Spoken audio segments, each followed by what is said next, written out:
Hello everyone, I am Radha Pandey and once again we are going to learn the chapter of class 12th biology that is human reproduction. आज की class में हम लोग gametogenesis topic को cover करने वाले हैं।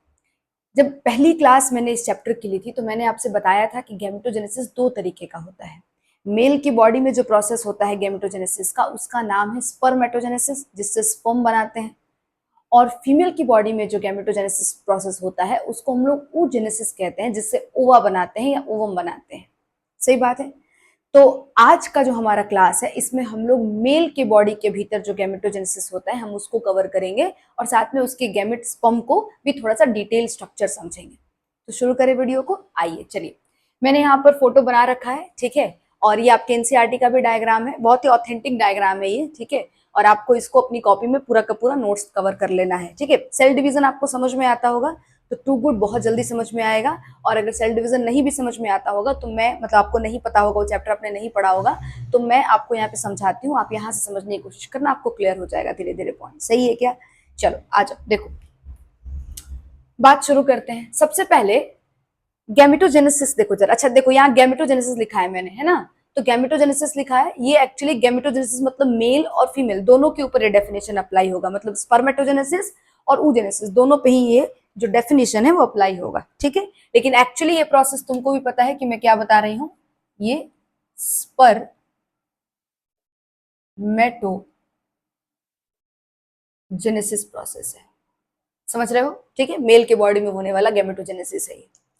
तो देख सकते हो यहाँ पे क्या लिखा है, process of formation of haploid gametes, है ना। हैप्लॉइड गैमेट बनाएंगे हम लोग डिप्लॉइड जर्म सेल से। पहली बात तो हमारी बॉडी में जितने भी सेल्स हैं करीबन करीबन सब सेल्स डिप्लॉयड होती है। हम लोग खुद एक डिप्लॉयड ऑर्गेनिज्म है, तो हमारे हर सेल क्या होता है, डिप्लॉयड सेल का मतलब, इस बात का आई थिंक तुम लोग मीनिंग समझते होगे। डिप्लॉयड सेल का मतलब होता है एक ऐसा सेल जिसके भीतर क्रोमोसोम की संख्या जो है वो 46 है, 46 क्रोमोसोम्स होते हैं। 23 जो है वो आपके मॉम से आए हुए हैं और 23 आपके डैड का कॉन्ट्रीब्यूशन है। सही है। तो ये जो 46 क्रोमोसोम का जो कलेक्शन होता है वो एक सेल के भीतर जब मौजूद रहे तो उस सेल को डिप्लॉयड सेल कहते हैं। अब हमारी बॉडी में जितने भी सेल्स हैं वो सबके सब डिप्लॉयड है, ठीक है। कहीं एक आधा कोई सेल है जो कि हैप्लॉयड है, जैसे कि हमारा गैमेट सेल वो हैप्लॉयड होता है, ठीक है। तो यहाँ पर जो आपका गोनैड्स का मतलब आपको पता है, मेल गोनैड टेस्टिस को कहते हैं, फीमेल गोनैड ओवरी को कहते हैं। तो जो मेल गोनैड, अब चूंकि मैं यहाँ पे मेल के बारे में बात करूँ इसलिए मैं उधर ही अब जाती हूँ, उधर डाइवर्ट नहीं होती हूँ, ठीक है। तो गोनैड्स मतलब टेस्टिस की बात कर रहे हैं, तो टेस्टिस के भीतर जो जर्म, आपको वहां की जो सेल्स हैं, जो टेस्टिस है उसके भीतर जो सेल, और मैं थोड़ा याद दिलाऊं आपको तो जरा याद करो, कुछ ऐसा था, ये टेस्टिस था, ठीक है, उसके भीतर ऐसा टेस्टिकुलर लोब्यूल था, और टेस्टिकुलर लोब्यूल के भीतर ऐसे ट्यूब्स पड़ी हुई थी, ठीक है।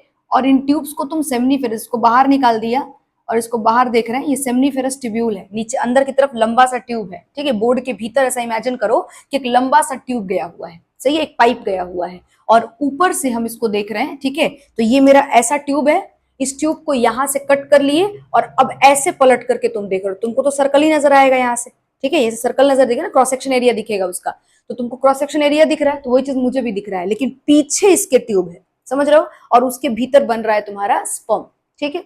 तो ये जो आपका ट्यूब है, ट्यूब्यूल जिसको बोलते हैं, एक्चुअली ट्यूब बोल सकते हो तुम, इसके जो वॉल्स हैं इस पर जो सेल्स की लाइनिंग है वो डिप्लॉयड सेल्स की लाइनिंग है, समझ में आया। और उन सेल्स को स्पर्मेटोगोनियम कहते हैं। क्या बोलते हैं? स्पर्मेटोगोनियम। सिंगल सेल की बात कर रही हूँ, सिंगुलर टर्म यूज कर रही हूँ, स्पर्मेटोगोनियम। जब उसका बहुत सारा सेल ले लेंगे तो स्पर्मेटोगोनिया कहेंगे, ठीक है, निया प्लूरल टर्म के लिए आता है, समझ में आ रहा है। तो देख सकते हो यहाँ पर मैं यहाँ की जो सेल्स हैं, यहाँ जो सेल्स की लाइनिंग हो रखी है, इन्हीं सेल्स के बारे में बात शुरू करें, क्योंकि स्पर्म यही पे बनना है तो वहीं से बात कर रहे हैं। तो एक्चुअली इन्हीं एक एक सेल को डिप्लॉयड जर्म सेल कहा गया है, ठीक है। जर्मिनल एपिथेलियम बताया था मैंने आपको पिछली क्लास में कि यहाँ का जो सेल का लेयर होता है उसको जर्मिनल एपिथेलियम भी कहा जाता है। तो डिप्लॉयड जर्म सेल्स है, ठीक है, डिप्लॉयड मतलब 2n है, जर्म सेल्स है, और इनका ही अब इसमें ही क्या होगा, इसमें ही सेल डिवीजन होगा तो आपका गैमेट तैयार होगा। तो देखो जरा, यही जो सेमनीफेरस ट्यूब्यूल है ना उसका ही ये वॉल बना रखा है मैंने, देखो लिख दिया है सेमनीफेरस ट्यूब्यूल, और इस वॉल के ऊपर देखो सेल्स की लाइनिंग है। देखो अभी मैं इसका नाम ले रही थी स्पर्मेटोगोनिया, ठीक है, एक एक सेल को स्पर्मेटोगोनियम कहोगे, और एक से ज्यादा सेल है तो स्पर्मेटोगोनिया कह लोगे, सही है। इन सेल्स के अलावा सेमनीफेरस ट्यूब्यूल में दो तरह के सेल्स की लाइनिंग होती है, ये सब पिछली क्लास में बता चुकी हूं मैं, एक बार रिपीट कर रही हूँ एक तरह से देखा जाए तो। एक तो स्पर्मेटोगोनियम की लाइनिंग होती है, साथ में सर्टोली सेल्स भी पड़े होते हैं, ठीक है। सर्टोली सेल्स मैंने यहाँ पे बना रखा है, लेकिन ये इस लाइनिंग में भी मौजूद होते हैं, ठीक है। अब चूंकि लंबा चौड़ा फोटो बनता तो दिख जाता है आपको। चलो, तो ये सर्टोली सेल्स हो गई, ठीक है। तो स्पर्मेटोगोनिया और सर्टोली सेल, दो सेल्स की लाइनिंग होती है सेमिनिफेरस ट्यूब्यूल के अंदर, और ये दोनों ही सेल्स पे काम किया जाएगा। अब यही दोनों जो है आपको गैमेट को बनाने में हेल्प करेंगी, ठीक है, मेल गैमेट को बनाने में हेल्प करेंगे। एक और सेल का कंट्रीब्यूशन होता है, लेडिक सेल्स, ठीक है, वो बाहर होता है, तो उसके बारे में बात करेंगे हम लोग। चलो देखना जरा, ये स्पर्मेटोगोनिया हो गया, ये सर्टोली सेल्स हो गई, जिसमें न्यूक्लियस दिख रहा होगा, थोड़ा अलग डिजाइन का है, ठीक है। अब देखो, पहले मैं इस फोटो को समझाने से पहले मैं थोड़ा सा यहाँ पे बता लेती हूँ तुमको, उसके बाद बात शुरू करते हैं। स्पर्मेटोगोनिया जो है, देखना जरा, इसमें माइटोसिस हुआ है, ठीक है। माइटोसिस जो होता है वो इक्वेशनल डिवीजन होता है, मतलब वहां पे क्रोमोसोम की संख्या, अगर सेल डिवीजन हो तो सेल्स के नंबर तो बढ़ जाते हैं, लेकिन क्रोमोसोम की जो नंबर है वो चेंज नहीं होते हैं, वो एज इट इज रह जाते हैं, इसलिए इसको इक्वेशनल डिवीजन कहते हैं, ठीक है। चलो देखना, तो मेरे पास ये स्पर्मेटोगोनिया का एक सेल मैंने यहाँ पे उठा लिया, गोनियम का एक सेल उठा लिया, स्पर्मेटोगोनियम है, ये एक सेल उठा लिया मैंने। इसके भीतर ये डिप्लॉयड सेल है, मतलब इसमें 46 क्रोमोसोम है, 23 जोड़ा है, ठीक है, 23 मम्मी से और 23 पापा से, 46 क्रोमोसोम है। और हर एक क्रोमोसोम सेल डिवीजन के टाइम में 2 क्रोमेटिड बना लिया करता है।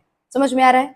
तो यहाँ पर देखो, ये क्रोमेटिड बना करके बैठा है, ये जो ब्लू कलर की लाइन बनाई है मैंने, ये एक एक क्रोमेटिड है, इसको इसको एक क्रोमेटिड कहा जाता है। समझ रहे हो क्या? ये एक क्रोमेटिड है। तो ये इस तरीके से हो गया, ठीक है। जिन बच्चों को नहीं पता है, जरा सा एक बात बता देती हूँ, सुन लेना जरा।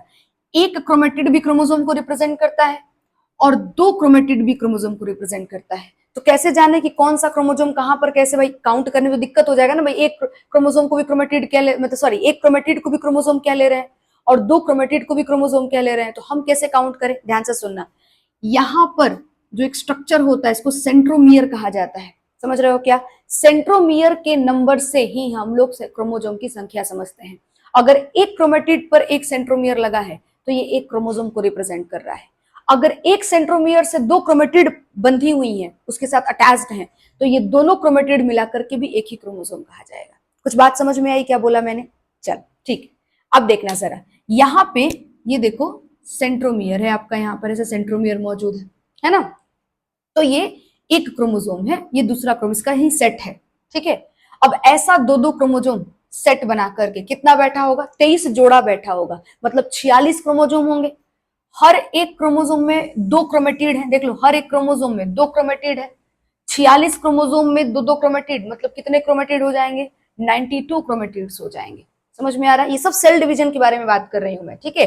थोड़ा सा अच्छे से समझ लो, कितना क्रोमोसोम कितना क्रोमेटिड होता है, तो तुमको ज्यादा क्लियर हो जाएगा। और अगर सेल डिवीजन पढ़ा है तो बहुत इजीली समझ में आ जाएगा मेरा बात। तो ये 46 क्रोमोसोम 92 क्रोमेटिड्स का कलेक्शन हो गया।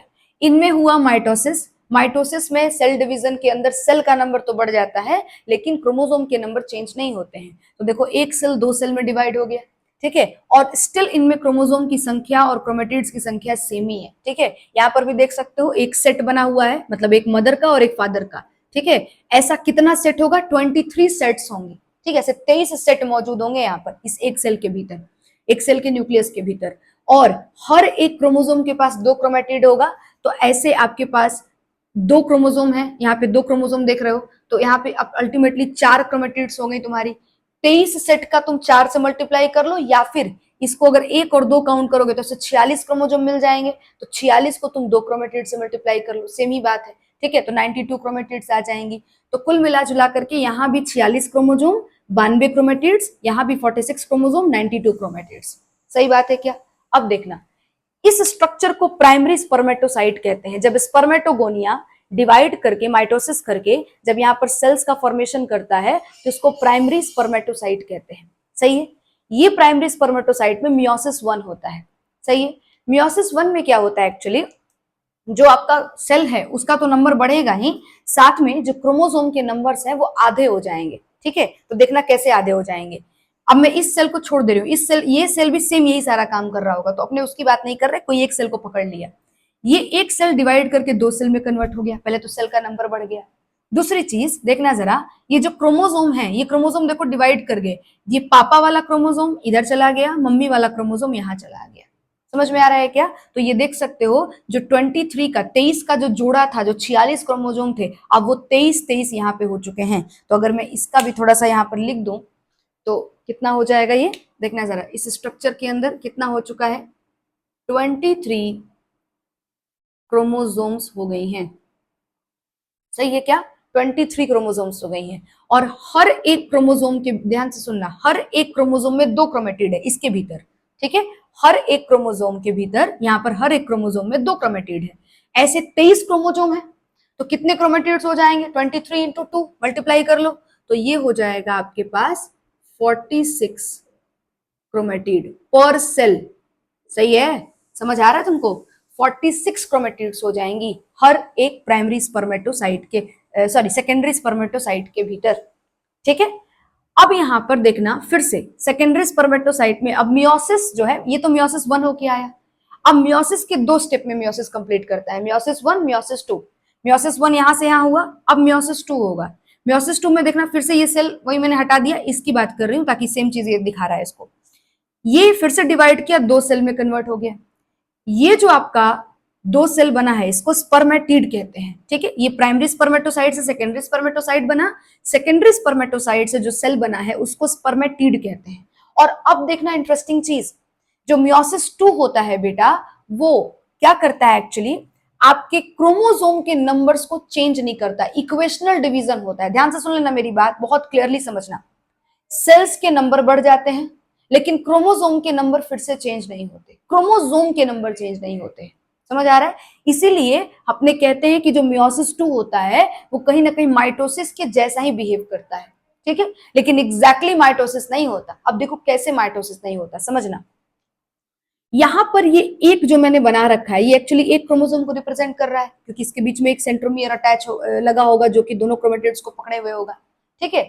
अब क्या हुआ, ये यहां पर जो क्रोमेटिड्स थी वो सेपरेट हो गई, इस एक क्रोमोसोम की 2 क्रोमेटिड सेपरेट हो गई, ठीक है? इनका सेंट्रोमियर भी स्प्लिट कर गया और दोनों ही क्रोमेटिड्स के पास अपने अपने सेंट्रोमियर हो गए।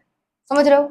और जितने भी यहां पर कितने क्रोमोसोम है, ऐसे 23 क्रोमोसोम है, 23 ने अपने अपने क्रोमेटिड्स को सेपरेट कर दिया। और ये देखो, एक क्रोमेटिड यहां चला आया, एक क्रोमेटिड यहां चला आया अपने अपने सेंट्रोमियर के साथ। तो अल्टीमेटली ये भी तो क्रोमोसोम को ही रिप्रेजेंट कर रहा है। सही है क्या? मैंने अभी जस्ट समझाया कि अगर सेंट्रोमियर को लेकर के एक ही क्रोमेटिड लगा हुआ है तो वो भी क्रोमोसोम ही है ना? तो अब ध्यान से देखना कि यहां पर 23 क्रोमोसोम ने अपने अपने क्रोमेटिड्स को सेपरेट किया, तो अल्टीमेटली इन्होंने 46 क्रोमेटिड्स को अलग अलग कर दिया है। समझ में आ रहा है? 23 का एक जोड़ा और 23 का एक जोड़ा, 46 क्रोमेटिड्स थी यहां पर, 23 को एक तरफ कर दिया, 23 को, इसको छोड़ दो, इसकी बात कर रही हूं, 23 को एक तरफ, 23 को एक तरफ कर दिया, और उसमें से एक 23 को यहां भेज दिया और एक 23 के सेट को यहां भेज दिया। समझ पा रहे हो बात को? कितना इंटरेस्टिंग चीजें होती चली जा रही हैं। अब इसके भीतर क्रोमोसोम के नंबर तुम सोचकर बताओ कितने होंगे। एक क्रोमेटिड पर एक सेंट्रोमियर लगा है और ऐसा एक एक क्रोमेटिड 23 आया है और सब पे सेंट्रोमियर लगा हुआ है, तो अल्टीमेटली यहां पर भी 23 क्रोमोसोम्स ही हैं। समझ पा रहे हो बात को? यहां पर भी जो क्रोमोसोम है वो कितनी है? 23 क्रोमोसोम ही हैं। लेकिन क्रोमेटिड्स कितनी है? 23 है, क्योंकि हर एक क्रोमोसोम के पास सिर्फ एक क्रोमेटिड है। तो स्टिल जो क्रोमेटिड है उसका नंबर भी चेंज नहीं हुआ और वो 23 क्रोमेटिड्स हो गई, ठीक है? नंबर किससे चेंज नहीं हुआ? क्रोमोसोम से नंबर चेंज नहीं हुआ। लेकिन देखो यहां से, यहां 46 क्रोमेटिड था 23 क्रोमोसोम में, यहाँ 23 क्रोमोसोम में सिर्फ 23 क्रोमेटिड रह गया है। समझ पा रहे हो बात को? तो अल्टीमेटली इसने मियोसिस 2 का जो कंडीशन था उसको इसने फॉलो किया। मियोसिस 2 का कंडीशन क्या बोला था? कि सेल के नंबर बढ़ जाएंगे, सेल का नंबर डबल हो जाएगा और क्रोमोसोम के नंबर चेंज नहीं होंगे। तो देखो सेकेंडरी स्पर्मेटोसाइट के अंदर भी 23 क्रोमोसोम, स्पर्मेटिड के अंदर भी 23 क्रोमोसोम। यहां पर एक सेल से 2 सेल बन भी गया, लेकिन क्रोमेटिड्स की संख्या बदल चुकी है। वहां पर सेकेंडरी स्पर्मेटोसाइट में 46 क्रोमेटिड्स थे, जो सेकेंडरी स्पर्मेटोसाइट में 46 क्रोमेटिड्स थे, और स्पर्मेटिड जो है इसके अंदर आपका केवल 23 क्रोमेटिड्स रह गया है। समझ आई आपको मेरी बात? किस तरीके से कंडीशन को फॉलो करते हुए अपना सेल डिवीजन कंप्लीट कर रहे हैं। और फाइनली अब ये जो तुम्हारे पास 23 क्रोमेटिड का एक सेल मौजूद है, इसी को तुम हैप्लॉइड सेल कहते हो, जो कि फाइनली अब क्या करेगा, खुद को मिच्योर होने के बाद अपने आप को कुछ इस तरह के ढांचे में कन्वर्ट कर लेगा, कुछ इस तरह का स्ट्रक्चर पकड़ लेगा, जिसको स्पर्मेटोजोआ कहा जाता है। सही है क्या? मैं एक बार फिर से तुमको रिविजन करा देती हूँ, समझना, लेकिन पहले इतनी बात समझ में आनी चाहिए। अब यही चीज यहाँ पर लिखा भी है मैंने कि स्पर्मेटोगोनिया माइटोसिस से चेंज हो गया, प्राइमरी स्पर्मेटोसाइट, फिर मियोसिस 1 हुआ तो सेकेंडरी स्पर्मेटोसाइट, मियोसिस 2 हुआ तो स्पर्मेटिड, और फिर स्पर्मेटिड में स्पर्मियोजेनेसिस होता है, तब जाके स्पर्मेटोजोआ बनता है। ये 3 टर्म है, यहाँ पर याद रखना है, स्पर्मियोजेनेसिस, एक टर्म है स्पर्मिएशन, और एक टर्म है स्पर्मेटोजेनेसिस। ध्यान से सुन लेना तीनों टर्म का मतलब क्या है, ठीक है। तीनों आपस में काफी सेम साउंड करते हैं, है ना, तो बहुत बार कंफ्यूजन हो जाता है, लेकिन कंफ्यूज नहीं होना है। किस तरीके से इसको याद रख सकते हैं समझना। स्पर्मियोजेनेसिस स्पर्मेटिड से स्पर्मेटोजोआ, स्पर्मेटोजेनेसिस स्पर्मेटोगोनिया से स्पर्मेटोजोआ, ठीक है। और स्पर्मेटोजोआ जब सेमनीफेरस ट्यूब्यूल को छोड़ के निकल जाता है, याद पड़ रहा है, सेमनीफेरस ट्यूब्यूल को जब छोड़ता था तो वो अपना सारा जो बीच का एसेसरी डक्ट था, ट्यूबली रेक्टी, रेटिटेस्टिस, है ना, इन सब को करते हुए एपिडिडाइमिस में पहुंच जाया करता था। तो ये जो सेमनीफेरस ट्यूब्यूल को छोड़ने का काम किया जा रहा है, इसको छोड़ करके एपिडिडाइमिस की तरफ जब ये मूव कर रहा होता है, बाहर निकल रहा होता है सेमनीफेरस ट्यूब्यूल से, तो इसी प्रोसेस को स्पर्मिएशन कहते हैं। तो यहाँ पर लिख दिया है डेफिनेशन कि release of mature sperm from seminiferous tubule is called spermiation. तो स्पर्मेटोजेनेसिस पूरे स्पर्म बनने की प्रक्रिया को कहते हैं, स्पर्मियोजेनेसिस स्पर्मेटिड से स्पर्मेटोजोआ को बनने को कहते हैं, और स्पर्मिएशन सेमनीफेरस ट्यूब्यूल को छोड़ देने, जब छोड़ देता है स्पर्म तो उस प्रोसेस को स्पर्मिएशन कहते हैं। क्लियर है क्या? चलो अब देखना जरा, यहां पर इस फोटो को देखो, जरा इस फोटो को समझो। इस फोटो में देखो, ये स्पर्मेटोगोनिया है या स्पर्मेटोगोनियम, जो भी कह लो तुम, ये है, ये सर्टोली सेल्स हो गई। अब ये स्पर्मेटोगोनिया जो है खुद को चेंज किया इन्होंने यहाँ पर माइटोसिस किया, माइटोसिस करने से प्राइमरी स्पर्मेटोसाइट बन गया, सही है। प्राइमरी स्पर्मेटोसाइट ने मियोसिस 1 किया तो सेकेंडरी स्पर्मेटोसाइट बन गया। सेकेंडरी स्पर्मेटोसाइट जो है आपका, उसके भीतर मियोसिस 2 हुआ तो आपका यहाँ पर देखो, जो इस तरह का जो स्पर्म जैसा स्ट्रक्चर है, जो सर्टोली सेल्स के अंदर जिसका मुंह बंद है, बाइंड है, मुंह जिसका जो ऊपर वाला पार्ट है वो जिसका सर्टोली सेल्स के भीतर घुसा हुआ है, वो आपका स्पर्मेटिड है। और जो इसको छोड़ चुका है, सर्टोली सेल से बाहर निकल चुका है, वो स्पर्मेटोजोआ है। ये बेसिक डिफरेंस होता है दोनों के बीच में, ठीक है, इसको कंफ्यूज नहीं होना है। जो आपके सर्टोली सेल्स के अंदर घुसा हुआ है जिसका हेड, वो आपको जो है वो स्पर्मेटिड है, और जो आपको स्पर्मेटिड यहाँ से जो आपका सर्टोली सेल को छोड़ चुका है वो अब स्पर्मेटिड नहीं कहा जाएगा, स्पर्मेटोजोआ कहा जाएगा, ठीक है, डोंट बी कंफ्यूज्ड। तो अभी सेकेंडरी स्पर्मेटोसाइट ने खुद को मियोसिस 2 करा करके, सेकेंडरी स्पर्मेटोसाइट ने मियोसिस 2 करा करके स्पर्मेटिड का फॉर्मेशन कर दिया, स्पर्मेटिड का फॉर्मेशन कर दिया, और ये स्पर्मेटिड स्पर्मियोजेनेसिस करा करके स्पर्मेटोजोआ बना दिया।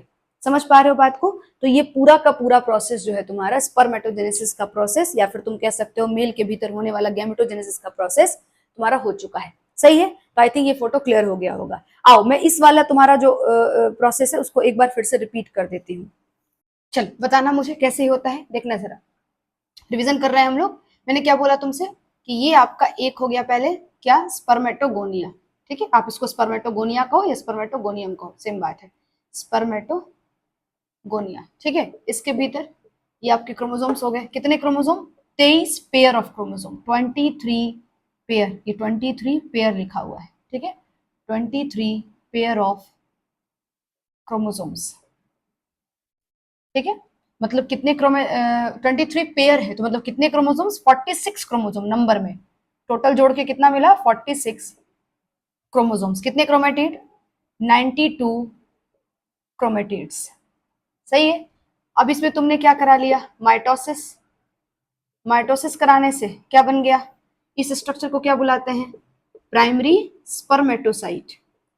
प्राइमरी स्पर्मेटोसाइट में क्या सिनेरियो होगा, क्या चेंज हो जाएगा, कुछ भी चेंज नहीं होगा, ठीक है, कुछ भी चेंज नहीं होगा। 23 पेयर ऑफ क्रोमोसोम, 46 क्रोमोसोम, ठीक है, 92 क्रोमेटिड, सब कुछ होगा। तो फिर क्यों कराते हैं, बेसिकली नंबर्स को बढ़ाने के लिए, स्पर्मेटोगोनिया अपना नंबर बढ़ाने के लिए माइटोसिस प्रोसेस कराता है और प्राइमरी स्पर्मेटोसाइट को तैयार करता है। मान लो स्पर्मेटोगोनिया का नंबर 10 है तो अभी माइटोसिस के बाद ये 20 हो जाएगा नंबर में, ठीक है। तो नंबर बढ़ाने का सिंपल एक तरीका है। चलो उसके आगे बात करो जरा, क्या हो जाएगा भाई, इसके बाद कराएंगे मियोसिस 1। मियोसिस 1, अब मियोसिस 1 का क्या कंडीशन बताया था कि एक सेल 2 सेल में कन्वर्ट हो जाएगा तो दूसरा सेल भी बना होगा, मैं एक ही सेल बना रही हूँ, है ना। और वो सेल जो है उसके भीतर सेल का तो नंबर बढ़ गया, साथ में उस सेल के भीतर जो क्रोमोसोम के नंबर है वो आधे हो जाएंगे। तो क्रोमोसोम के नंबर आधे, देखो यहाँ पर 23 क्रोमोसोम, 23 जोड़ा क्रोमोसोम है, अब मतलब 46 क्रोमोसोम है तो 46 का आधा यहाँ पर 23 क्रोमोसोम केवल आएगा। समझ में आ रहा है? तो यहाँ पे क्रोमोसोम्स के नंबर कितने हो जाएंगे, 23 क्रोमोजोम्स हो जाएंगे। ठीक है, सिर्फ 23 क्रोमोजोम यहाँ आया है, 23 अगले वाले में गया होगा। 23 क्रोमोजोम, हर एक क्रोमोजोम के पास 2 क्रोमेटिड, तो कितने क्रोमेटिड? 46 chromatid, 46 chromatid. सही है, तो मियोसिस 1 हो गया। अब मियोसिस 1 के बाद अगला जो तरीका होगा इसका क्या होगा? मियोसिस 2 का अगला स्टेप क्या होगा? मियोसिस 2 का। मियोसिस 2 में क्या होता है? फिर से ये एक सेल 2 सेल में कन्वर्ट हो जाएगा, और यहाँ पर ध्यान से सुनना, सेल के नंबर तो बढ़ेंगे, 2 सेल तो बना है, लेकिन साथ में जो क्रोमोसोम के नंबर है वो चेंज नहीं होंगे। ठीक है, तो देखना जरा, अभी समझना। यहाँ पर ये एक क्रोमोसोम इस तरह से देखो जरा, ये कुछ इस तरह से लगा हुआ है, इस तरह से आपको सेंट्रोमियर से लगा है। अब ये डिवाइड करेगा, सेंट्रोमियर्स का स्प्लिट कर जाएगा, और एक एक क्रोमेटिड अलग अलग हो जाएंगे अपने अपने हिस्से के सेंट्रोमियर को लेकर के। सेंट्रोमियर टूट चुका है और दोनों के पास सेंट्रोमियर मौजूद है। अब ये भी एक क्रोमोसोम रिप्रेजेंट कर रहा है और ये भी एक क्रोमोसोम रिप्रेजेंट कर रहा है। ये तो था ही क्रोमोसोम, अब ये भी इंडिविजुअली क्रोमोसोम ही रिप्रेजेंट कर रहा है। तो बेसिकली यहाँ पर जो स्ट्रक्चर है उसमें केवल एक क्रोमेटिड है और उसके भीतर सेंट्रोमियर लगा हुआ है। समझ में आ रहा है क्या? देख लो ध्यान से, ये जो स्ट्रक्चर था इसके अंदर 46 क्रोमेटिड्स हैं, 23 क्रोमोजोम है, 46 क्रोमेटिड सेपरेट कर दिए गए, मतलब 23 का 2 सेट बन गया। 23 एक यहाँ पर सेट चला गया और एक 23 का सेट यहाँ पर जो दूसरा सेल बना होगा उसके अंदर चला गया होगा। क्लियर है क्या ये बात? चलो ठीक है, तो मैं अगर यहाँ पर पूछूं तुमसे तो क्या बोलोगे कि क्रोमोजोम के नंबर्स तो स्टिल 23 ही दिख रहे हैं, क्योंकि हम लोग यहाँ पर क्रोमोजोम के नंबर जो है वो सेंट्रोमियर से काउंट करते हैं। तो यहाँ पर दो दो क्रोमेटिड एक साथ जुड़ करके 23 सेंट्रोमियर आपको नजर आ रहे थे, यहाँ पर एक क्रोमेटिड पे ही एक सेंट्रोमियर लगा है, तो आपको स्टिल 23 क्रोमोसोम ही दिख रहा है। लेकिन हर एक क्रोमोसोम में यहाँ 2 क्रोमेटिड था, यहाँ पे सिर्फ एक क्रोमेटिड है, तो 23 क्रोमेटिड्स ही हैं यहाँ पर। समझ आ रहा है क्या? चलो अब तो हो गया, सारा कुछ खत्म हो गया, बस लास्ट का एक प्रोसेस। यहाँ से क्या करा लोगे? क्रोमेटिड्स बन चुके हैं। ठीक है, और स्ट्रक्चर को क्या बुलाते हैं? इसको प्राइमरी स्पर्मेटोसाइट, इसको बुलाते हैं सेकेंडरी स्पर्मेटोसाइट। समझ रहे हो क्या? और फिर इसको क्या बुलाते हैं? इसको स्पर्मेटिड। क्लियर है? और इस स्पर्मेटिड का फाइनली तुम क्या करा दोगे? स्पर्मियोजेनेसिस। ठीक है, तो तुम्हारा बन जाएगा स्पर्मेटोजोआ। ठीक है, ये कुछ स्पर्मेटोजोआ का स्ट्रक्चर है जिसके भीतर कितना होगा? 23 क्रोमोसोम होगा और 23 क्रोमेटिड होगा। उस हर एक क्रोमोसोम में एक क्रोमेटिड, तो 23 क्रोमेटिड भी होगा। समझ में आ रहा है क्या? और ये स्पर्मेटोजोआ आपका बन के आ गया, और ये कंप्लीट प्रोसेस का नाम क्या है? स्पर्मेटोजेनेसिस। क्लियर है क्या? अच्छा, एक और चीज, बहुत बार डाउट होता है कि स्पर्मेटोजोआ और स्पर्म में क्या डिफरेंस है। कोई डिफरेंस नहीं है, बेसिक तरीके से अगर देखा जाए तो कुछ खास डिफरेंसेस नहीं होते, बहुत इंटरचेंजेबल टर्म्स भी होता है ये। लेकिन अगर थोड़ा सा इसको और अच्छे से हम लोग क्लियर करें तो स्पर्मेटोजोआ एक ऐसा स्ट्रक्चर है जो अभी सेमिनिफेरस ट्यूब्यूल के भीतर पड़ा है और इसमें अभी मोटिलिटी नहीं है, मूवमेंट नहीं करता है ये।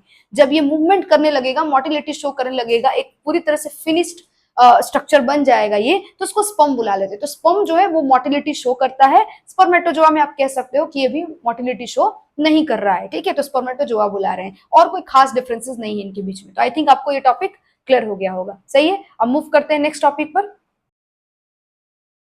तो ये हमारा नेक्स्ट टॉपिक है मेल गैमेट। ठीक है, स्पर्म के बारे में बात करेंगे। मेल गैमेट स्पर्म होता है, तो समझ लेते हैं। इसका स्ट्रक्चर बना रखा है मैंने, और कुछ जरूरी बातें जो आपको जाननी चाहिए आपके सिलेबस के अकॉर्डिंग, तो वो सारी बातें मैंने लिख रखी हैं।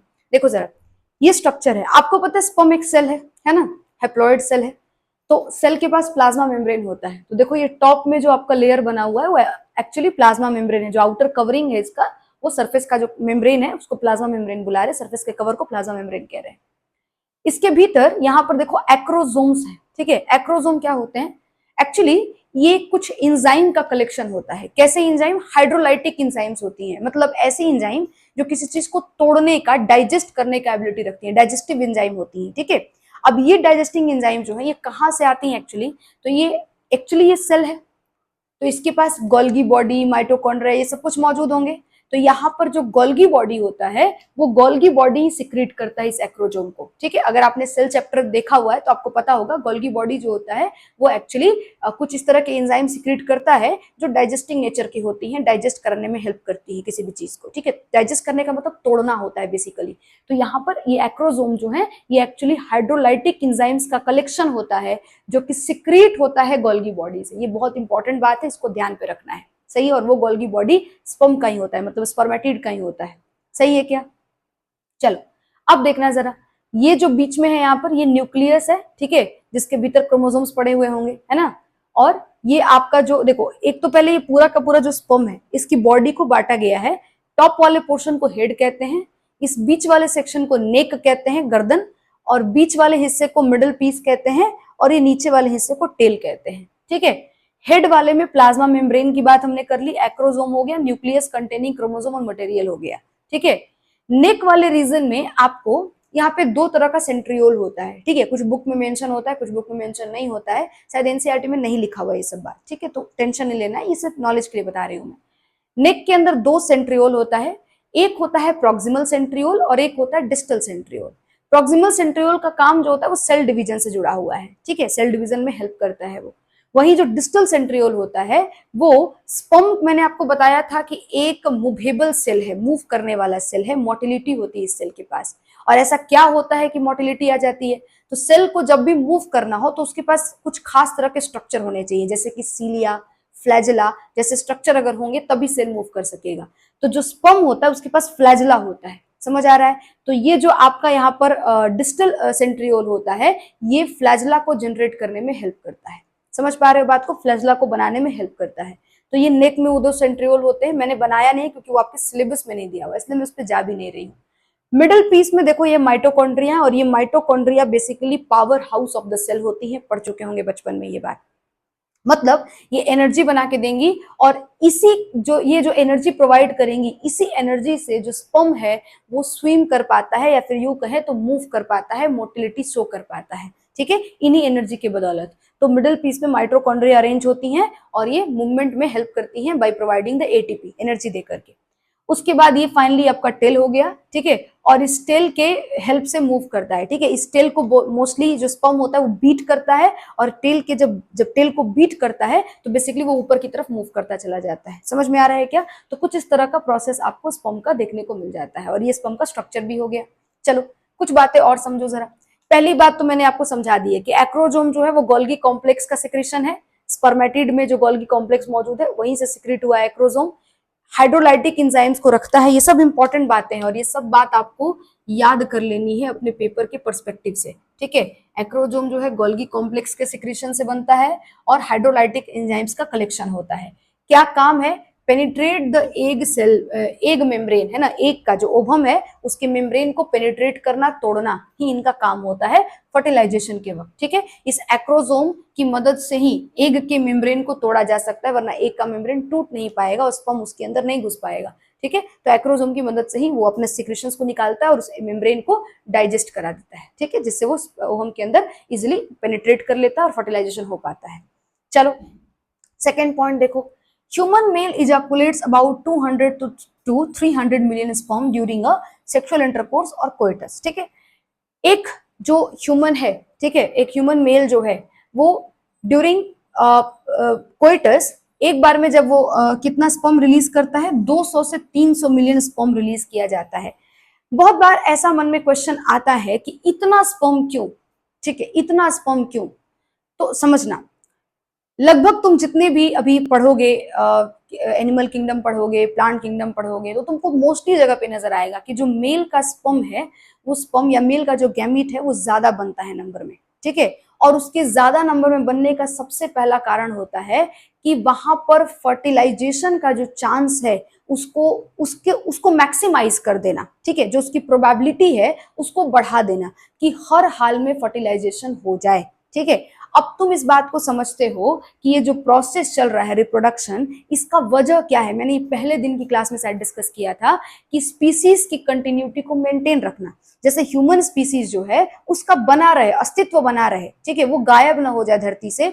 या ह्यूमन ही नहीं, कोई भी जानवर की अगर मैं बात करूं, कोई भी प्लांट की बात करूं, तो उसका एग्जिस्टेंस खत्म ना हो जाए, उस एग्जिस्टेंस को बरकरार रखने के लिए रिप्रोडक्शन प्रोसेस को कराते हैं। और रिप्रोडक्शन में फर्टिलाइजेशन प्रोसेस जो है उसका मेन मकसद यही है कि भाई आने वाला जनरेशन हमेशा बनता रहे। तो मेल गैमेट इतना ज्यादा बनने के पीछे कारण यही होता है, और मोस्टली मेल गैमेट्स मोटाइल होती हैं। ये वो मेल गैमेट्स जो है वो चल के जाती हैं फीमेल गैमेट्स के पास और उनको फ्यूज करती हैं, ठीक है। अब जाने के दौरान जो रास्ता है उसमें कुछ कुछ मेल गैमेट्स डाइवर्ट हो सकती हैं, अपने रास्ते से इधर उधर हो सकती हैं, ठीक है। तो इतना ज्यादा नंबर में इसलिए रख दिया गया कि सोचो अगर एक नंबर में होता तो वो एक अगर डाइवर्ट हो जाए तो बेसिकली फीमेल गैमेट के पास तो कोई पहुंचेगा ही नहीं, या फिर कोई गलत सिस्टम में घुस गया, गलत बॉडी के अंदर चला गया, ठीक है। मान लो अगर मैं फ्लावर की बात करूं तो पॉलिन ग्रेन्स के नंबर भी ऐसे ही ज्यादा होते हैं। अब मान लो कि अगर वो उड़ के जाना है उसको फीमेल फ्लावर के पास या फीमेल जो स्ट्रक्चर है उसके पास, और उसके बजाय वो कहीं और चला गया गलती से, तो फिर तो रिप्रोडक्शन नहीं हो पाएगा, है ना। तो मेल गैमेट के ज्यादा बनने का जो सबसे जेन्युइन रीजन है वो यही है, ताकि यहाँ पर फर्टिलाइजेशन का जो प्रोबेबिलिटी है, जो रिप्रोडक्शन की जो प्रोबेबिलिटी है, उसको मैक्सिमाइज कर दिया जाए। क्लियर है क्या, नंबर इतना ज्यादा क्यों बनता है? ओके। और फीमेल का गैमेट वहीं पर कम नंबर में बनता है क्योंकि उसको कहीं जाना नहीं है, तो डाइवर्ट नहीं हो सकता है। समझ में आ रहा है? तो उसके नंबर कम होते हैं, कहीं पर 1-2 होते हैं, कहीं पर 3-4 होते हैं, कहीं पर 10-15 होते हैं, लेकिन नंबर में मेल गैमेट के कंपैरिजन में काफी कम होते हैं। सही बात है। चलो, तो 200 से 300 मिलियन स्पर्म जो है वो एक सेक्सुअल इंटरकोर्स में मेल जो होता है वो इजैकुलेट आउट करता है, रिलीज करता है, ठीक है, सीमन के अंदर। एक नॉर्मल फर्टिलिटी होने के लिए लगभग लगभग 60% स्पर्म, जो भी यहाँ पर 200 से 300 मिलियन स्पर्म का काउंट बताया जा रहा है, रेंज बताया जा रहा है, इसमें से लगभग 60% स्पर्म जो हैं उनका नॉर्मल सेपेंट साइज होना चाहिए। क्या मतलब है नॉर्मल सेपेंट साइज का?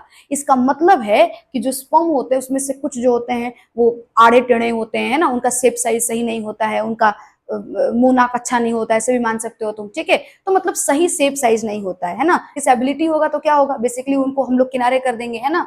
तो यहाँ पर नॉर्मल फर्टिलिटी के लिए कम से कम 60% ऐसे स्पर्म होने चाहिए जिनके पास नॉर्मल शेप और साइज होता हो, और उस 60% में से 40% ऐसे होने चाहिए जो सिर्फ देखने में सुंदर ना हो, विग्रस मोटिलिटी भी करना जानते हो, मतलब तेजी से मूव करना जानते हो और ओवम तक पहुंचना जानते हो। क्यों ऐसा बात कहा जा रहा है, विग्रस मोटिलिटी क्यों शो करना है?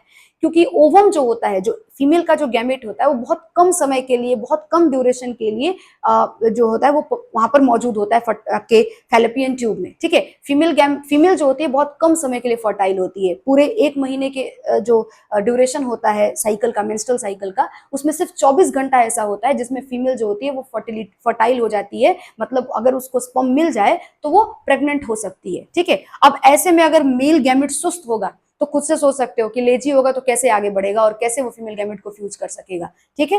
तो इसीलिए ये बात लिखा हुआ है यहाँ पर कि एटलीस्ट 40% जो स्पर्म होती हैं, 60% में से, एक तो पहले सुंदर रूप उसका होना चाहिए, ठीक है, मुंह नाक अच्छा होना चाहिए देखने में, तो 60% स्पर्म तो पहले सुंदर हो भाई, नॉर्मल शेप एंड साइज, सुंदर का मतलब मैं तुमको समझाने के लिए बोल रही हूँ, नॉर्मल शेप एंड साइज होना चाहिए, और उसमें से 40% ऐसे होने चाहिए जो विग्रस मोटिलिटी शो करे, मतलब बहुत तेजी से मूव करके, और एक जो उनका पर्टिकुलर टाइम ड्यूरेशन है कि भाई इतने देर तक ही वो फर्टाइल हैं फीमेल, तो उसमें जाकर के उतने ही ड्यूरेशन में जाकर के वो क्या कर दे, जाकर के फ्यूज कर दे ओवम को, है ना। तो विग्रस मोटिलिटी भी शो करने चाहिए, तभी जाकर के नॉर्मली कोई फीमेल को कोई मेल गैमेट जो है वो नॉर्मली फर्टिलिटी शो कर सकता है, फीमेल को प्रेग्नेंट कर सकता है, वरना नहीं हो पाएगा, ये सब चीज नॉर्मल तरीके से नहीं हो सकेगा।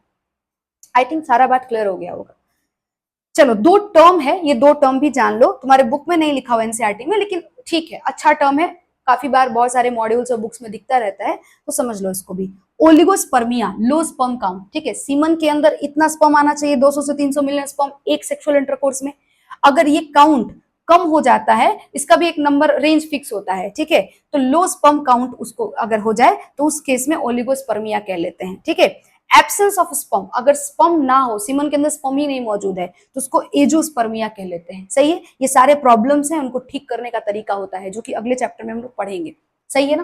तो हम लोग नेक्स्ट टॉपिक शुरू करने जा रहे हैं, हार्मोनल रेगुलेशन, है ना, और ये हमारा लास्ट टॉपिक है आज का।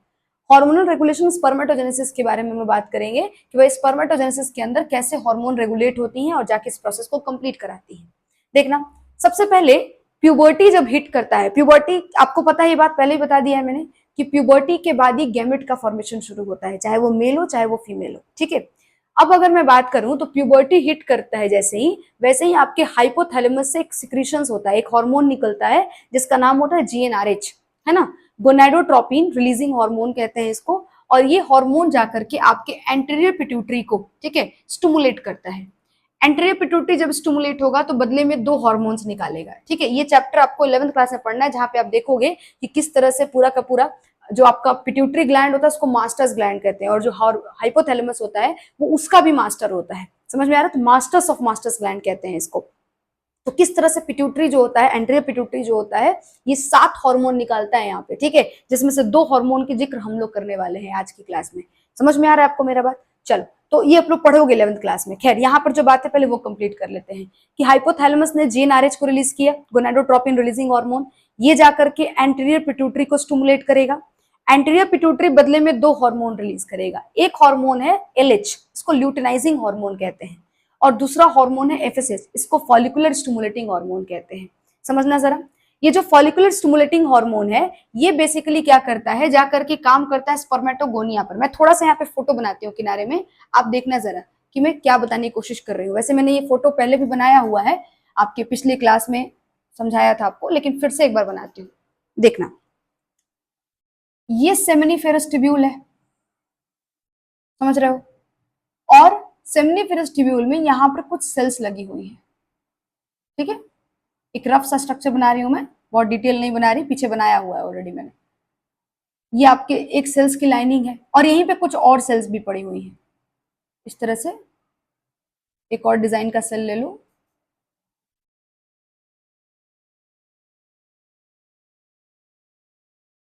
ठीक है। देख सकते हो यहाँ पर ये जो सेल है ये थोड़ा डिफरेंट दिख रहा है, ठीक है। ये जो सेल है ये सर्टोली सेल्स है, सर्टोली सेल्स है। और ये जो सेल है ये स्पर्मेटोगोनिया है, स्पर्मेटोगोनिया या गोनियम भी कह सकते हो, ठीक है, स्पर्मेटोगोनिया है, ठीक है। चलो, अब देखना जरा यहां पर, और मैंने आपसे कहा था कि यहाँ पे भी जस्ट पीछे वाली क्लास में मैंने कहा आपसे कि यहाँ टोटल 3 सेल होते हैं जिसके काम देखे जाते हैं। तो एक और सेल है जो कि सेमिनिफेरस ट्यूब्यूल के बाहर बैठा रहता है, और इस सेल को कहते हैं लेडिक सेल्स, ठीक है। इनको कहा जाता है लेडिक सेल्स। इसका 2 नाम है, इसको इंटरस्टिशियल सेल्स भी कहते हैं। क्यों? क्योंकि सेमिनिफेरस ट्यूब्यूल यहाँ पर 3 होते हैं, 2 3 इस तरह से हो सकते हैं, तो उनके बीच में रहता है ये, ठीक है। टेस्टिकुलर लोब्यूल एक होता है, ये सब पीछे बताया है। उस टेस्टिकुलर लोब्यूल के भीतर 2 सेमिनिफेरस ट्यूब्यूल है मान लो, उसके बीच में लेडिक सेल्स पड़ा होता है। तो 2 चीज के बीच में कोई चीज पड़ा हो उसको इंटरस्टिशियल कह लेते हैं। इंटरस्टिशियल स्पेस होता है, उसके भीतर जो पड़ा है उसको इंटरस्टिशियल सेल कह लेते हैं। तो ये इंटरस्टिशियल सेल भी कहा जाता है लेडिक सेल्स को, दूसरा नाम है उसका, ठीक है। तो ये लेडिक सेल्स आपको पड़े हुए होते हैं। अब देखना जरा, आपके ब्रेन से, आपके पिट्यूटरी से 2 हार्मोन आना है। पहला हार्मोन एफएसएच आया, ये एफएसएच आकर के देखना जरा, ये काम करेगा किसके ऊपर, ये काम करेगा स्पर्मेटोगोनिया के ऊपर सबसे पहले, ठीक है। एफएसएच है, स्पर्मेटोगोनिया पे काम किया, और बेसिकली उसको स्टिमुलेट करेगा कि वो स्पर्म प्रोडक्शन की तरफ जाए, क्योंकि आपको पता है स्पर्मेटोगोनिया या स्पर्मेटोगोनियम जो होता है यही जर्म सेल होता है, इसी को आगे चल करके स्पर्म में कन्वर्ट होना है, ठीक है। तो ये जो आपका सेल है इसको ये स्टिमुलेट करेगा कि ये स्पर्म प्रोडक्शन को शुरुआत करे। समझ में आ रहा है? कौन? एफएसएच पहला काम कर दिया, ये वाली बात मैंने बता दी। दूसरा काम देखना, ये एफएसएच सिर्फ स्पर्मेटोगोनिया पे काम नहीं करेगा, ये सर्टोली सेल्स पे भी काम करेगा, ठीक है। और सर्टोली सेल्स को बदले में यहाँ पर एक हार्मोन रिलीज कराएगा, हार्मोन्स इसको यहाँ पर सिक्रेट करेगा सर्टोली सेल। जब एफएसएच इसको स्टिमुलेट करेगा तो एक हार्मोन सिक्रेट होगा, और इस हार्मोन का नाम होगा एबीपी। एबीपी सही है। एबीपी का फुल फॉर्म होता है एंड्रोजन बाइंडिंग प्रोटीन। बताती हूं क्या करता है, सुनना। ये एबीपी यहां पर पड़ा रहेगा। अब सर्टोली सेल को एक्चुअली नर्स सेल भी कहते हैं या सस्टेंटाकुलर सेल भी कहते हैं। इसका काम होता है जो यहाँ पर स्पर्मेटोगोनिया जब आपका सेल डिवीजन के अंदर इंटर करता है, और जब वो प्राइमरी स्पर्मेटोसाइट, सेकेंडरी स्पर्मेटोसाइट और भी जो स्ट्रक्चर है स्पर्मेटिड, स्पर्मेटोजोआ जब बना रहा होता है, तो उसको नर्स करने का काम, नर्सिंग का काम होता है, उसका केयर करता है ये, ठीक है, उसका ध्यान रखता है, उसको खाना पीना हर वो चीज जो वहां पर जरूरत है उसके, वो सबको अवेलेबल कराने का इसका काम होता है। तो सर्टोली सेल का काम होता है बेसिकली टेक केयर करना, है ना, खूब ध्यान रखता है उनका अच्छे से। तो सर्टोली सेल को इसलिए नर्स सेल भी कह लेते हैं। साथ में यहाँ पर एक हार्मोन इसने रिलीज किया है, एबीपी रिलीज कर रखा है, ठीक है, एंड्रोजन बाइंडिंग प्रोटीन। अब मेरी बात समझो, स्पर्मेटोगोनियम जो है इसको एफएसएच ने स्टिमुलेट किया कि वो स्पर्म बनाने जाए, लेकिन इसके अलावा इसको एक और हार्मोन की जरूरत है और वो है टेस्टोस्टेरॉन, मेल सेक्स हार्मोन। तभी जाकर के ये प्रॉपरली स्टिमुलेट हो पाएगा और स्पर्म प्रोडक्शन को शुरू कर पाएगा या फिर उस काम को आगे बढ़ा पाएगा प्रॉपरली। समझ पा रहे हो? अब ये टेस्टोस्टेरॉन कहां से लाया जाए? तो ये जो लेडिक सेल्स है, जो इंटरस्टिशियल सेल है, इसके ऊपर एक और हार्मोन काम करता है। ठीक है, एक और हार्मोन होता है LH, ल्यूटिनाइजिंग हार्मोन। ठीक है, ब्रेन से ही ये भी निकलता है। FSH तो इन दोनों पे काम कर लिया, LH आकर के काम करेगा लेडिक सेल्स पे। L for LH, L for Leydig cells, आकर के लेडिक सेल्स पे काम करेगा। याद रखने का तरीका हो गया। और लेडिक सेल्स बदले में यहां पर आपको ये देखो टेस्टोस्टेरॉन का प्रोडक्शन कर देगा, ये टेस्टोस्टेरॉन बना देगा, टेस्टोस्टेरॉन का फॉर्मेशन कर देगा। सही है? ये टेस्टोस्टेरॉन जो है ये आपको इंटर कर जाएगा अंदर और जाकर के इन सेल्स पर लग जाएगा, इन सेल्स के साथ जुड़ेगा और स्पर्मेटोगोनियम को FSH का तो स्टिमुलेशन हुआ ही था, साथ में टेस्टोस्टेरॉन भी पहुंच गया। अब स्पर्म प्रोडक्शन शुरू हो जाएगा। अब जो टेस्टोस्टेरॉन है ये थोड़ा सा मनचला व्यवहार का है। ठीक है, ये बहुत कहीं पर भी रुकता नहीं है, टिकता नहीं है, हमेशा इधर उधर भागते रहता है। तो अभी इसको यहाँ पे रुकना पड़ेगा क्योंकि स्पर्मेटोजेनेसिस में इसको काम करना है, स्पर्मेटोजेनेसिस कराना है, स्पर्म का प्रोडक्शन कराना है। तो अब इसको बांधना पड़ेगा, तो बांधने का काम ही करता है ABP। आई थिंक आपको मेरी बात समझ में आ गई है। एंड्रोजन बाइंडिंग प्रोटीन है, तो जो टेस्टोस्टेरॉन होता है वो एंड्रोजन क्लास से बिलोंग करता है और ये एंड्रोजन को मतलब टेस्टोस्टेरॉन को यहाँ पर सेमिनिफेरस ट्यूब्यूल के अंदर कॉन्सेंट्रेट कराता है ताकि वो स्पर्मेटोजेनेसिस को प्रॉपरली रन करा सके। सही है? चलो, एक तो टेस्टोस्टेरॉन ये काम किया। दूसरा, यहीं पर आपके ब्लड वेसल्स भी मौजूद होंगे। तो ये टेस्टोस्टेरॉन जो है, ये लेडिक सेल्स टेस्टोस्टेरॉन को कुछ तो सेमिनिफेरस ट्यूब्यूल में भेज देती है, कुछ को इस ब्लड वेसल्स के अंदर भी डाल देती है। ठीक है, और ब्लड वेसल्स के अंदर क्यों डालती है? ताकि जाकर के बॉडी में ये सेकेंडरी सेक्सुअल कैरेक्टर को मेंटेन करे। मैंने बताया था सेकेंडरी सेक्सुअल कैरेक्टर क्या होती हैं, जैसे कि मेल का जो फिजिक है उसको सही करना, मतलब आपको बताया था मेल का जो बॉडी होता है उसमें चेस्ट ब्रॉड होता है, दाढ़ी मूंछ आ जाती है। ठीक है, उनका जो साउंड होता है, जो आवाज होती है वो लो पिच होता है। ठीक है, मेल मोर एग्रेसिव होते हैं, मोर मस्कुलर होते हैं अगर सेम एज की फीमेल्स के साथ कंपैरिजन किया जाए तो। ठीक है, मोर डिसीजन मेकर होते हैं। ठीक है, तो ये सारा जो बहुत टफ डिसीजन लेते हैं अगर इन कंपैरिजन टू फीमेल, ज्यादा इमोशनल होती हैं, तो ये सारा कुछ उनके स्किन पे काम करना, उनका स्किन ज्यादा कोर्स होता है। ठीक है, मतलब रफ अपीयरेंस होता है। उसके बाद और क्या बताऊं मैं, जितना भी उनका पेनिस का साइज सही करना है। ठीक है, तो एवरीथिंग जो कुछ भी कैरेक्टर है, इवन सेक्सुअल लिबिडो को, ठीक है, मेल लिबिडो कहते हैं, सेक्सुअल डिजायर होता है इसका मतलब। ये टर्म आपके बुक में दिया हुआ है, एनसीईआरटी 11th क्लास के बुक में दिया हुआ है, ये टर्म याद रखना है। लिबिडो का मतलब होता है सेक्सुअल डिजायर। ठीक है, मेल लिबिडो को भी कंट्रोल करने का काम यही करता है, टेस्टोस्टेरॉन करता है।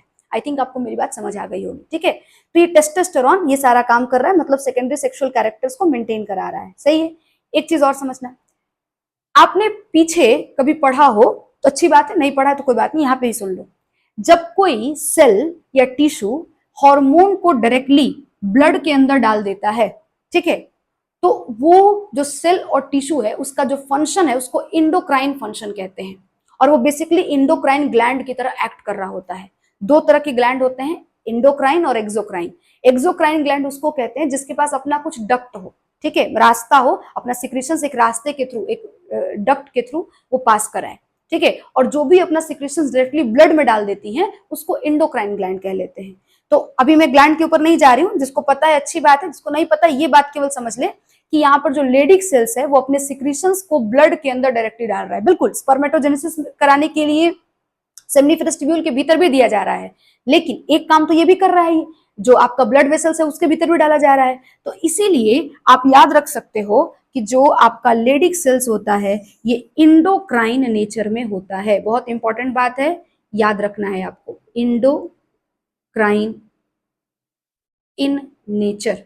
ठीक है, इंडोक्राइन फंक्शन शो करता है, इंडोक्राइन होता है नेचर में। क्लियर है? क्यों होता है? क्योंकि अपने सिक्रीशंस को डायरेक्टली ब्लड वेसल्स में ये पॉर करता है, डाल देता है। सही है क्या? तो एक आपको काम यहां से ये वाला बात ध्यान पे रख लेना है। क्लियर है क्या? लेडिक सेल्स को इंटरस्टिशियल सेल कहते हैं, ऑलरेडी बता दिया है आपको। अब देखना जरा, ये सारी चीजें तो हो गई, हमने यहां तक की बातें पढ़ ली। एंटीरियर पिट्यूटरी से दो हार्मोन सीक्रेट हुआ, FSH और LH। LH जो आपका हार्मोन है, ल्यूटिनाइजिंग हार्मोन, चूंकि उसको जाकर के लेडिक सेल्स पे काम करना है और लेडिक सेल्स को इंटरस्टिशियल सेल भी बुलाते हैं, इसीलिए इस हार्मोन को भी इंटरस्टिशियल सेल स्टिमुलेटिंग हार्मोन कह लेते हैं। मतलब एक ऐसा हार्मोन जो इंटरस्टिशियल सेल को स्टिमुलेट करता है। अच्छा, एक और इंटरेस्टिंग बात, ये ना मेल की बॉडी में ही बोलते हैं इसको, फीमेल बॉडी में भी आपको एलएच हार्मोन काम करेगा, पर उस एलएच हार्मोन को आईसीएसएच हार्मोन नहीं कहा जाता है। समझ में आ रहा है? ये सिर्फ मेल के बॉडी में इसका नाम होता है आईसीएसएच। ठीक है, तो ये इंटरस्टिशियल सेल स्टिमुलेटिंग हार्मोन जाकर के काम कर रहा है लेडिक सेल्स पे। लेडिक सेल्स ने टेस्टोस्टेरोन बना दिया। टेस्टोस्टेरोन जो है स्पर्मेटोजेनेसिस में एक तो हेल्प कर रहा है, साथ में सेकेंडरी सेक्सुअल कैरेक्टर को भी मेंटेन करा रहा है। एक चीज ये इधर हो गया। अब देखो यहाँ पर, और ये लेडिक सेल इंडोक्राइन नेचर में है। ठीक है, एफएसएच ने दो चीजों पे काम किया, एक तो स्पर्मेटोगोनिया को जाके स्टिमुलेट किया कि स्पर्म प्रोडक्शन में काम लगाए। ठीक है, साथ में सर्टोली सेल्स को उसने स्टिमुलेट किया, और सर्टोली सेल बनने में दो वहां पे हार्मोन रिलीज करती हैं। एक हार्मोन का काम मैंने पढ़ा दिया, एबीपी। ठीक है, एक तरह का प्रोटीन होता है ये, जो कि टेस्टोस्टेरोन को सेमिनिफेरस ट्यूब्यूल के भीतर कॉन्सेंट्रेट करने का काम करता है, बांधने का काम करता है। दूसरा वाला देखना जरा, इनहिबिन। सर्टोली सेल इनहिबिन भी रिलीज करता है, और ये इनहिबिन जाकर के बेसिकली क्या करेगा, ये जाकर के एक्ट करेगा एंटीरियर पिट्यूटरी पे और साथ में हाइपोथैलेमस पे। ठीक है, जब यहाँ पर समझना, जब सर्टोली सेल सफिशिएंट, जब एफएसएच जो है सर्टोली सेल को स्टिमुलेट करेगा, ठीक है, और सफिशिएंट तरीके से सर्टोली सेल्स को स्टिमुलेट कर चुका है और स्पर्मेटोगोनिया को स्टिमुलेट कर चुका है स्पर्म प्रोडक्शन के लिए, तो अब जो आपका सर्टोली सेल है वो एक और हार्मोन प्रोडक्शन करता है, इनहिबिन, जो कि एफएसएच के प्रोडक्शन को रोकेगा। मतलब अब रोका जाएगा एफएसएच को कि बस अब और नहीं स्टिमुलेट करना सर्टोली सेल को और स्पर्मेटोगोनिया को कि स्पर्म प्रोडक्शन हो। ठीक है, जितना सफिशिएंट स्टिमुलेशन चाहिए था वो हो चुका है, तो उसको सप्रेस करना बहुत जरूरी है, एफएसएच को रोकना बहुत जरूरी है। अब एफएसएच कहां से निकलता है? एंटीरियर पिट्यूटरी से, और एंटीरियर पिट्यूटरी किसके कहने पर इस चीज को निकालता है? हाइपोथैलेमस पे। तो हमारे ब्रेन के ऊपर ऐसे रिसेप्टर्स होते हैं जो जिस पर जाकर के ये इनहिबिन लगता है, और एंटीरियर पिट्यूटरी के ऊपर जब जाके लगेगा तो एंटीरियर पिट्यूटरी को समझ में आ जाएगा कि एफएसएच का प्रोडक्शन रोकना है, और साथ में हाइपोथैलेमस पे भी वो रिसेप्टर होता है, तो हाइपोथैलेमस पे भी लगेगा, तो जाकर के हाइपोथैलेमस भी इस प्रोसेस को रोक देगा, मतलब जीएनआरएच का प्रोडक्शन बंद कर देगा और एंटीरियर पिट्यूटरी एफएसएच का प्रोडक्शन बंद कर देगा। ठीक है, जिससे फर्दर एफएसएच और नहीं बन के आएंगी और आपका जो है यहाँ पर फर्दर स्टिमुलेशन नहीं हुआ, क्योंकि जितना स्टिमुलेशन चाहिए था वो प्रॉपर हो चुका है। क्लियर है क्या? तो ये पूरा का पूरा हार्मोन रेगुलेशन है, हार्मोनल रेगुलेशन है, जो कि स्पर्मेटोजेनेसिस में देखने को मिलता है। क्लियर है क्या? आप देख सकते हैं यहाँ पर ये पूरा प्रोसेस ब्रेन से जुड़ा हुआ है। मतलब स्ट्रेस अगर हो जाए या आपका फिजिकल हेल्थ के अलावा अगर मेंटल हेल्थ सही ना हो तो भी स्पर्म प्रोडक्शन जो है वो बहुत ज्यादा हिंडर होता है। ठीक है, तो ये एक बहुत ही वियर्ड बात है। ठीक है, कि हमारे शरीर पे कोई तकलीफ हो तो हमें नजर आ भी जाए, लेकिन अगर हमारे ब्रेन में कोई तकलीफ हो जाए, हमारे अगर हम किसी तरीके से अगर मेंटली अगर जूझ रहे हो किसी भी सिचुएशन से, और हम अगर अपने आप को मेंटल स्टेबिलिटी ना दे पा रहे हो, तो ये नजर नहीं आता है। इसका इलाज इसलिए मुश्किल भी होता है, लोग समझ नहीं पाते हैं कि उनको मेंटल स्ट्रेस की वजह से सारा प्रॉब्लम हो रहा है। तो स्पर्म का प्रोडक्शन जो है वो सिर्फ फिजिकल फिटनेस पर डिपेंड नहीं करता, मेंटल फिटनेस भी बहुत जरूरी है। ठीक है, बिल्कुल। और आपके बॉडी में लगभग, जैसे आपने पीछे क्लास में ब्रेस्ट फीडिंग देखा था, ठीक है, तो फीमेल जो ब्रेस्ट फीडिंग कराती है वो भी आपका मेंटली कहीं ना कहीं ब्रेन से जुड़ा हुआ चीज है। ठीक है, ब्रेन ही उसके लिए सिग्नल भेजता है। अब अगर एक फीमेल जितना ज्यादा मेंटली फ्री होगी, ठीक है, उतना बढ़िया ब्रेस्ट फीडिंग करा सकेगी, प्रॉपर ब्रेस्ट फीडिंग करा सकेगी। ब्रेस्ट फीडिंग का जो समय होता है लगभग करीबन एवरेज जो एक टाइम है उसका 6 मंथ्स का होता है। पढ़ाऊंगी आगे वाला बात, पिछली वाली क्लास में बताया नहीं था मैंने ये बात, तो वो चीज वो करा पाएगी। ठीक है, वरना उसका जो ये ब्रेस्ट फीडिंग का काम है वो रुक सकता है। और सिर्फ वही नहीं, जितने भी बॉडी में प्रोसेसेस होती हैं उन सब का कहीं ना कहीं ब्रेन के साथ कनेक्शन है। तो फिजिकल फिटनेस नहीं, मेंटल फिटनेस भी बहुत बहुत बहुत इंपॉर्टेंट है। क्लियर है क्या? एक और चीज जो छूट रहा है मैं बता देती हूँ आपको। मैंने यहाँ पर एक फोटो बनाई थी स्पर्म की, ठीक है, मैंने नीचे स्पर्मेटोजून लिखा था, तो उम्मीद है समझ में आ गया होगा तुमको। स्पर्मेटोजोआ प्लूरल टर्म है, स्पर्मेटोजून सिंगुलर टर्म है। ठीक है, एक रहेगा तो उसको स्पर्मेटोजून बुलाएंगे। ठीक है, तो आई थिंक सारा बात हमने क्लियर कर लिया है। और अब इन सारे चीजों का नोट्स बना लेना, एनसीईआरटी रीड कर लेना, और फिर प्रॉपर उठा करके इसको रिवाइज करना शुरू करना। मिलते हैं नेक्स्ट वीडियो में। Thank you.